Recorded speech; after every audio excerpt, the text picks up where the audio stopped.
Have you ever lived at both extremes of life? One minute, you have everything you could ever want: wealth, comfort, privilege. And then in the blink of an eye, it's all gone. You're stuck in a new reality where nothing is guaranteed, nothing is promised. It's kind of like being on a roller coaster that, drops from the highest peak to the lowest valley. What happens when you experience life at both ends? And what does it really teach you about true balance? Welcome to the Simple Satisfied podcast, where we are going to focus on finding simple solutions for health, wealth, and happiness. I'm your host, Greg, and today we're going to explore the journey of going from extremes to balance. We're talking about how living a life with everything and then almost nothing led me to discover something incredibly valuable: the middle way. I'll be sharing stories from my own life, how I grew up sheltered and later faced the crucible of being incarcerated, and how it all connected to the wisdom of the Buddha. So let's get into it. All right, so for those of you who don't know, let's talk about the Buddha for a second. If you know his story, you know that Siddhartha Gautama, and I know I butchered that name, the Buddha, was born into extreme luxury. He was born a prince. His father, King Suddhodana, wanted to shield him from suffering, right? So he kept him within the palace walls. He was surrounded by every luxury imaginable. Whatever this kid wanted, he got it, right? The prince, was living the high life, and not Miller High Life, just the high life of being a prince. Think gold-plated everything and probably the most epic private buffet you've ever seen. Sounds pretty cushy, right? But one day, Siddhartha, I'm not really sure how to say his name too much, ventured outside the palace. He wanted to see what was outside the walls. He was curious, right? And bam, he saw what he called the four sights: an old man, a sick man, a dead body, and a wandering ascetic. Those experiences shook him to his core because for his whole life he had seen life as this amazing experience, and then he went outside the walls and he realized how much it was in that moment that he realized life was full of suffering. The world was full of suffering. So what did he do next? This is where it gets interesting, right? He left everything behind: the palace, the luxury, the princehood, princeship, to go live as an ascetic. He practiced extreme deprivation, and he even fasted to the point of near starvation. But guess what? After living years in deprivation, he found it wasn't the answer to life either, right? When he was living in luxury, he felt like he needed something more. And then he was like, well, I should go suffer. I should go learn how to suffer so that I can learn to appreciate what is more. When he spent years of suffering, he found that that wasn't the answer either. Extreme wealth didn't work. Extreme poverty also didn't work. So he found something else, which is called the middle way. And this is the idea that true peace and enlightenment don't come from extremes, but they come from finding balances between those extremes, right? Think of a pendulum. If on one end he had extreme wealth and on the other end he had extreme poverty, the pendulum can swing to one side or it can swing to the other side. But if you can kind of keep it in the middle and keep the swings to a minimum, that is the middle way, right? Now, I am no Buddha.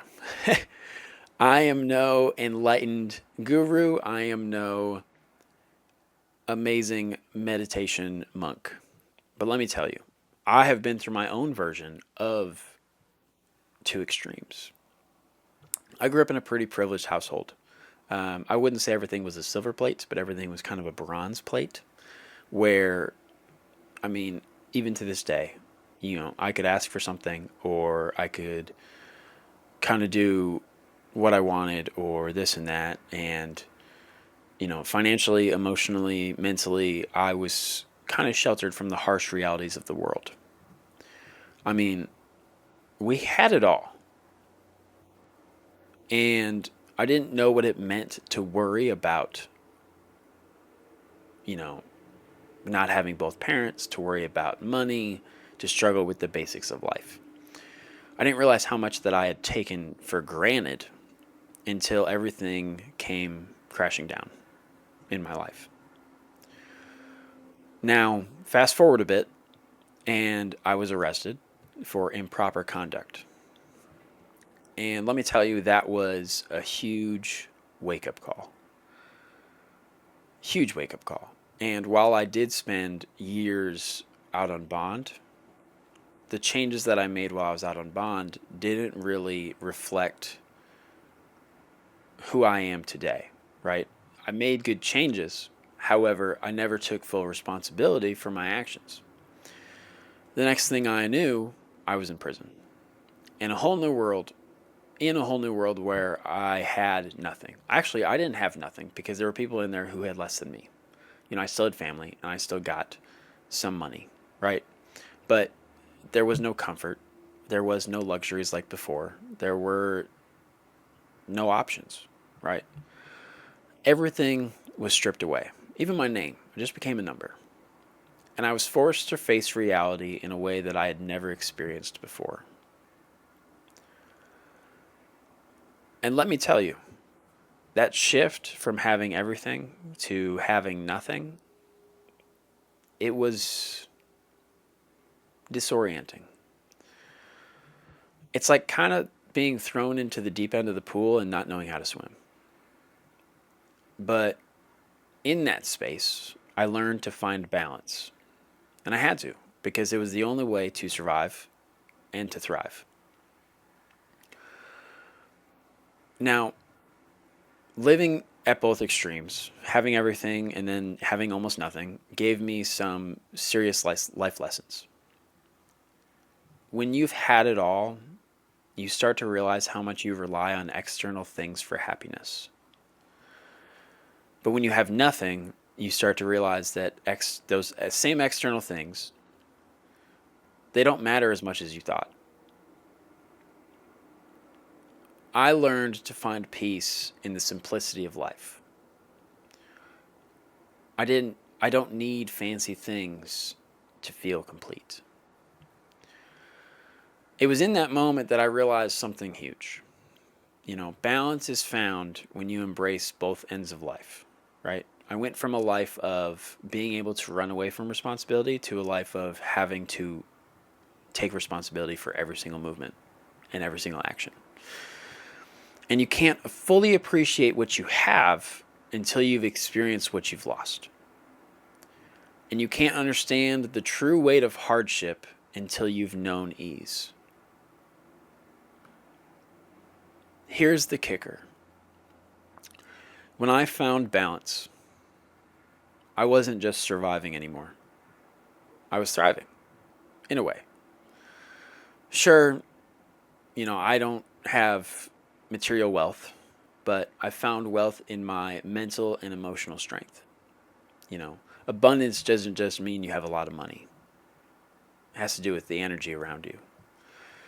I found happiness in the smallest of things, like the ability to take a deep breath when you feel trapped or anxious, right? And that's where the real shift happened. I started to live in what the Buddha calls the middle way.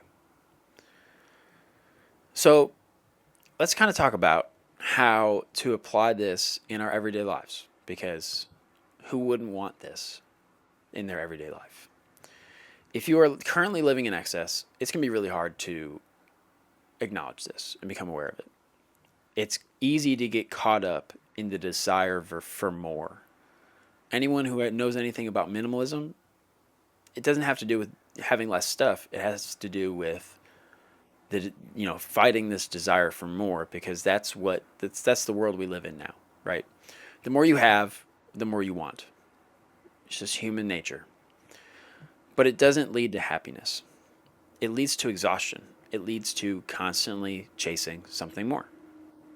On the other hand, if you're constantly in survival mode, always focused on scarcity and what you lack, it's hard to feel like you're thriving either. Think of it like a diet. And I have seen and experienced some of the craziest fad diets in the world. extremes don't work. At one point I was eating all of my 3,200 calories in one sitting, and another time I was eating 12 meals a day every 2 hours. I would literally set alarms in the middle of the night to wake up and eat and go right back to sleep. And what I realized from those is you have to find the balance between, right? And everybody's is different. Some people it's 3 meals, some people it's 6, some people it's 9, some people it's whatever. But had I not spent that time at both of those extremes, I might not have been able to ever find what worked best for me, what helped me perform optimally, right?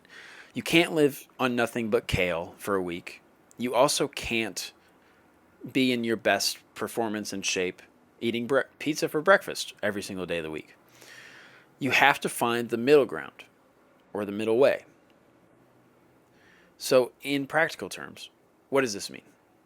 Well, it means take time to enjoy what you have. Take time to enjoy who you're around. Take time to enjoy the things you are doing, but don't become attached to them, right? You always hear the saying, love the process. When you learn to love the process and you stop being so attached to the result, it helps. You stop being attached to what more you can have and start learning to love what more you can do.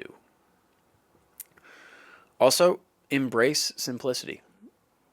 Don't make life harder than it needs to be.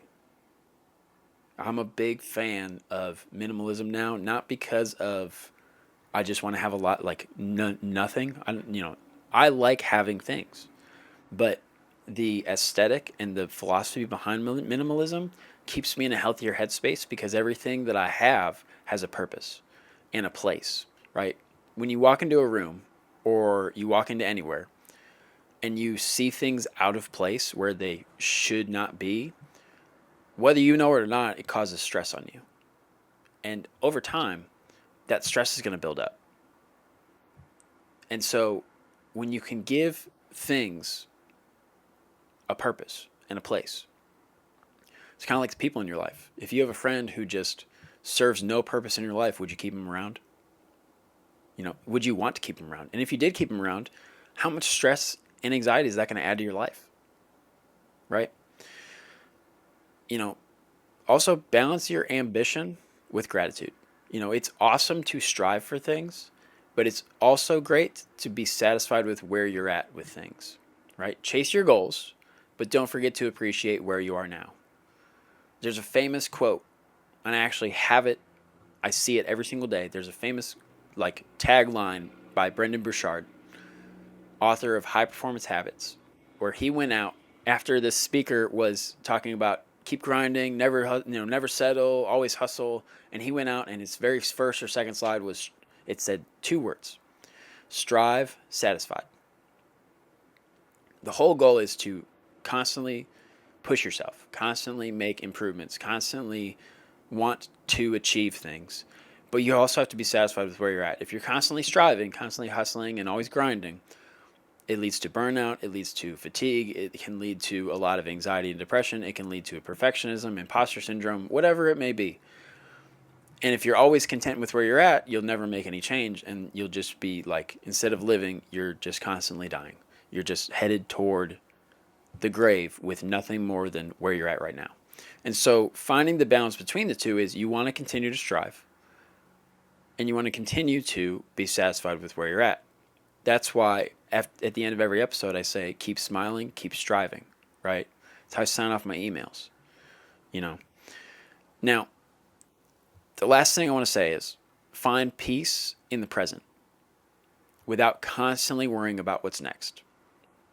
If you are always worried about the past, or you're always thinking about the past, it can cause depression. If you are always worried or thinking about the future, it can cause anxiety. To be where you are right now, to be fully present where you are right now, is to be in the best headspace possible. It's good to think about the future, but then to tie it back to what can I do right now for that future? Be fully present and find peace in that present. Right? If you're fully present and it's not peaceful, you got to change something. So to wrap this up, this is a shorter episode. Life is never going to be perfect. I've learned that the hard way. We are all experiencing life differently. And at some point, at different levels, we'll all experience both extremes in our lives: the highs, the lows, everything in between. The key is not to avoid one or the other, but to find peace between them. The middle way isn't about getting everything right, it's about finding balance no matter where you are. So, wherever you are on your journey, whether you're living in abundance or struggling through tough times, remember this: balance is possible. Embrace it, because that is where real growth happens. You know, you don't want to get too comfortable, and you don't want to be so uncomfortable that you're constantly miserable. Thanks for tuning in today. If this episode or anything I said resonated with you guys, share it with someone who could use a little balance in their life. I will see you guys next time with another episode that'll help you on your journey. Until then, keep finding your balance, keep striving, keep smiling, and I'll see you guys next time.